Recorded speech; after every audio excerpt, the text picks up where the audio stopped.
পরমারাধ্যতম গুরুপাদ পদ্ম জগৎগুরু নিত্যলীলা প্রবিষ্ট বিষ্ণুপাদ অষ্টতর শত শ্রী শিশিমদ ভক্তি বেদান্ত বামন গোস্বামী গুরু মহারাজের রাতুল চরণ সরজে এ দাস অদমের সাষ্টাঙ্গে দণ্ডবত প্রণতি জ্ঞাপন করে এবং রহিটুকু কৃপা ভক্তি প্রার্থনা করে।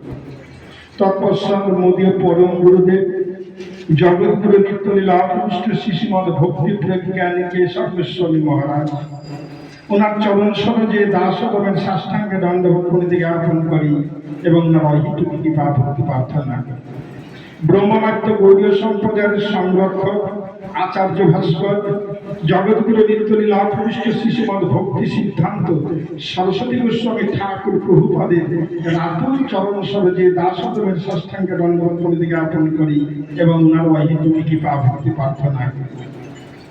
আজ এই মহতী ধর্মসভার মাননীয় সভাপতি মহারাজ, ধামের ভূষণ স্বরূপ ত্রিদণ্ডীপাদগণ, বৈষ্ণববৃন্দ, হরিকথা পিপাসু ভক্তমণ্ডলী, মাতৃমণ্ডলী, প্রত্যেকের চরণ সরজে দাস অদমের সাষ্টাঙ্গে দণ্ডবত প্রণতি জ্ঞাপন করি এবং আপনাদের প্রত্যেকের অহিতুকি কৃপা ভক্তি প্রার্থনা করি। আপনারা সকলেই প্রসন্ন হন, প্রসন্ন হয়ে মাতৃ অদমের প্রতি অহিতুকি কৃপা ভক্তি বর্ষণ করি। আজ আমরা মদকদুল গৌড়ীয় মঠে ছিল বৃন্দাবন দাস ঠাকুরের শুভ আবির্ভাব উপলক্ষে সকলে সমবেত হয়েছি। পূজ্যপাদ ভাগবত মহারাজ অনেক কথা আমাদের শ্রবণ করালেন। ছিল বৃন্দাবন দাস ঠাকুর, তিনি